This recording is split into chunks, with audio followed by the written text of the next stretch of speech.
Leica M6A. So these were the first prototype cameras of the Leica M7. It's the number 35. Can I hold? Yeah. That's great. Thank you so much. So it's a very rare camera. Yeah. So the M6 is my favorite. Can I have this? Can I take it home with me? Right now? No. Oh, I'm sorry. No. I'm very, very sorry. Der hat Geburtstag. Ja. Lassen wir ihm die Kamera mitgeben. Ja. Ja. Er ist so ein großer Fan dieser Kamera. Machen wir ein schönes Geburtstagsgeschenk. Yeah. Okay. You said yesterday you had birthday? It's my birthday. Okay. Take it with you. Danke. Ja.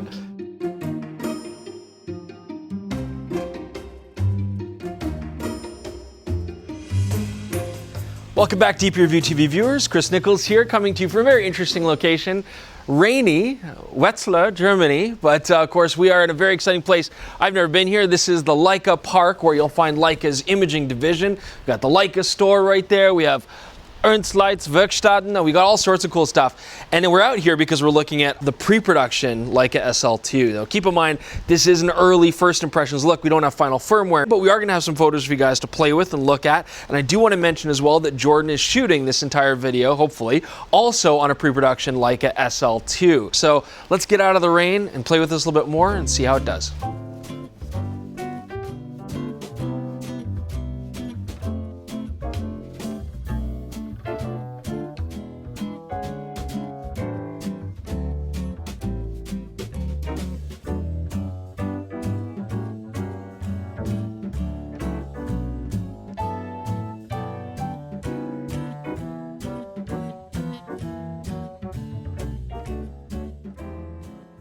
So it goes without saying that Leicas are very expensive cameras, and the SL2 is no exception to that rule. And so for me, when I'm looking at a Leica, one of the most important things, honestly, is it has to be aesthetically appealing. And one of my main complaints about the SL is I personally found it to be plain and just downright unappealing. The SL2 is gorgeous, it really is. And I think a big part of that is that Leica's sort of reflecting a little bit more of their heritage in here. I love the big Leica logo, and you'll notice that this front with the prism straight on is very reminiscent of the R3, which was a gorgeously designed camera. But it's not just the camera's beautiful, it also has really nice ergonomic improvements over the SL. The big one is going to be the grip. I mean, if anybody's held an SL, you'll find the grip cold and uncomfortable. This is far more molded to the human hand. I do really like the rubberized indent. You get a nice, strong purchase on this camera. Now there are two custom buttons on the front near the grip as well, and Jordan and I have differing opinions on this. For example, I find it very easy to determine which one's the top button, which one's the bottom, but Jordan finds that he's confusing them quite often. However, at the same time, Jordan can easily press them while keeping a firm grip on the camera, and I've got to break the grip to be able to reach them. So that's really going to depend on just how you're built and how it's comfortable for you. Now the SL had this rubberized joystick at the back, and it's returned here, and it works fantastic. Navigating menus, moving focus points, I'm finding that very easy, and I'm using it to back button focus as well, and I thought that would be an issue, but it's actually working very reliably without moving my autofocus point all over the place. So all this rainy German weather does actually bring up a good point about the SL2. Leica has now improved the sealing. They give it an IPX54 rating officially, and there's some interesting innovations. So for example, this top dial here, there's no actual hole through into the body below it. It uses a rotating magnet to manipulate your settings. And it's really nice out here because we're getting this camera wet and we're not really worried about it. So by far one of the biggest improvements you're going to find here is the introduction of IBIS. So Leica is saying that this is a 5-axis stabilizer. The stability should be very comparable to competition in the same kind of market. And that makes me kind of think that it might even possibly be the same system as the competition is using in the market, but I can't confirm or deny that. What I also want to say though is that the camera's body and shutter combined with the weight makes it a very stable platform. This is a huge improvement, and it's going to make a lot of sense for the high resolution sensor. So in the back of the camera, Leica's given us quite a nice display. It's just over 2 million dots on the LCD, very sharp, very clear to use. My only complaint here is that we're kind of itching now for an articulated screen of some sort, and I think having a waist level finder, the ability to get down low and shoot at different angles would be very useful here. Now on the market with the majority of high-end mirrorless cameras like this, we're seeing the 5.76 million dot EVFs come out, and this is no exception. We do have that here. Combined with Leica's optics, it should be an excellent EVF. And remember that the SL was one of our favorite EVF experiences up to that point. However, there is an issue here. When playing with this EVF, I feel like just the way it's being rendered, we're not getting much detail. Now this could be that it's pre-production, maybe this will be fixed with the final camera, but even looking at it side by side with the Panasonic S1R, there's a noticeable loss of just detail here in this EVF. And it's really unfortunate because I find that I'm having a hard time confirming if my focus is in the right spot. And I do want to point out that when the screen magnifies for focus assist, or if I'm looking at my photos in playback, I am getting a very sharp 5.76 million dot resolution experience. So there's something to do with the way the engine's working. When it's focusing when I'm shooting, I'm not getting this detail. I hope that is something that we see change. And if not, that would be a big downside for the SL2. This uses the same battery as the Leica SL. It's the BP SCL4. I'm finding that I need 2 full batteries though to get a full day of shooting out of it. Might improve though as we get into final firmware. Now you can also put a battery grip on the bottom of this camera if you want a larger feel or a vertical grip. It is the same grip as the original Leica SL. That's nice, so we don't have to buy a new one.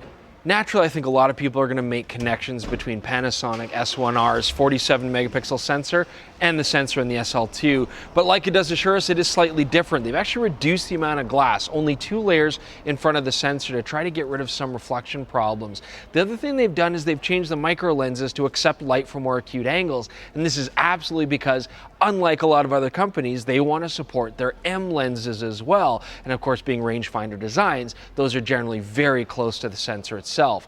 It won't affect any sort of operation for the more telephoto kind of designs that you'll find in the L mount, and of course that also means a lot of cross compatibility with whatever lenses are made for this mount. Something else worth mentioning about the sensor in this camera, it is the exact same setup as you'll find in the Leica Q2. So we have a known commodity here for low light performance and sharpness. This is going to be a base 50 ISO still. We were kind of wondering about that, but they are keeping that as the base ISO. We like that.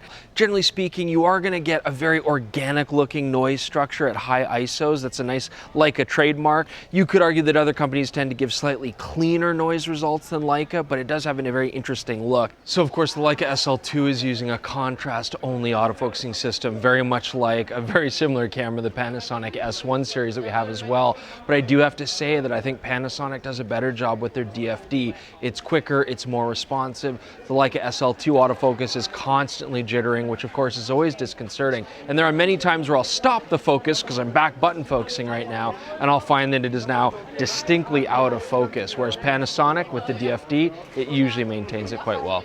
So let's explore under this somewhat cheap looking rubber door here on the side. We do get a mic jack, headphone jack, both 3.5 millimeters, full HDMI port. I know Jordan's gonna like that. And here we have a 3.0 USB-C style port. You can absolutely charge through that. I do wish though that we had a proper door just like we have over here with the dual UHS 2 card slots. Now some people might criticize the use of SD cards here, although to be honest, the competition is all using SD as well.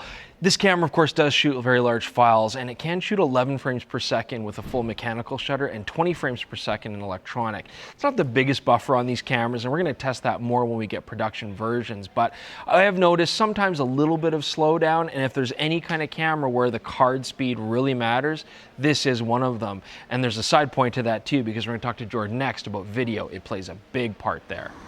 Hey everyone, it's Jordan to talk about the video capabilities of the Leica SL2, and I can just start right by saying that this is the best video camera that Leica's ever made. Now they're certainly moving more into the video and cine side of things. We're shooting right now on a Leica C-Series Summilux, which is one of the nicest lenses I've ever used. Now looking at the video spec list, it looks very similar to the Panasonic S1R. You've got 4K 60 recording with nearly full frame readout on it, and you've got slow motion up to 180 frames per second at okay quality, but what really sets this apart is not only do we get the possibility of a higher data rate, this can shoot 400 megabit per second all-eye compression to the SD card, but also it's capable of recording logs, something that the Panasonic S1R cannot.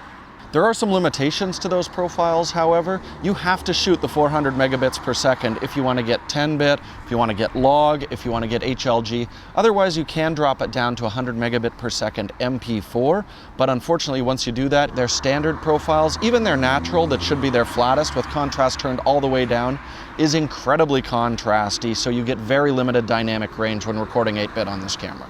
You are going to find that the camera has to do some line skipping and pixel binning when you're using the full frame record mode. Now that does mean rolling shutter is quite well controlled, but you are going to find it's a little softer and a little noisier at high ISO. Fortunately, they give you the option to shoot in Super 35 or what they call APS-C mode, which is what we're filming on right now. That's going to get you much better low light, a sharper image. However, you are going to have to deal with that crop. So we're going to be looking at this again once we get a full production version. It's a very compelling option if you're looking between this and the S1R. In a lot of ways, this is the better video option.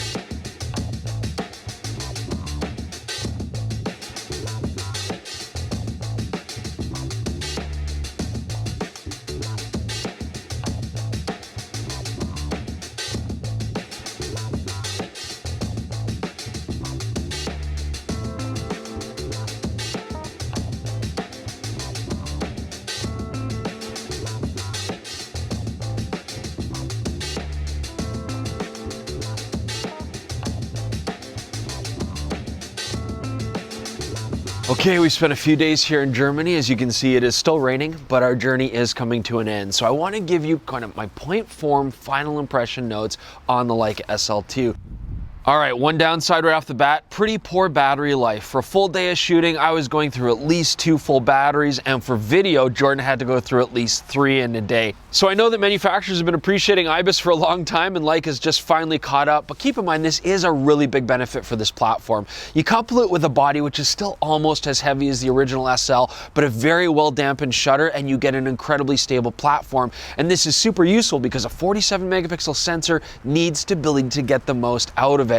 The other thing I want to mention, multi-shot is a feature that they are going to incorporate as well. 8 frames, very similar to the Panasonic system, but we're not going to see that implemented until probably mid-2020. I really do think that the autofocus in general is probably the biggest weakness on the Leica SL2. So in single autofocus mode, it's just not as fast, especially if you compare it to its closest competitor, the Panasonic DFD autofocusing system.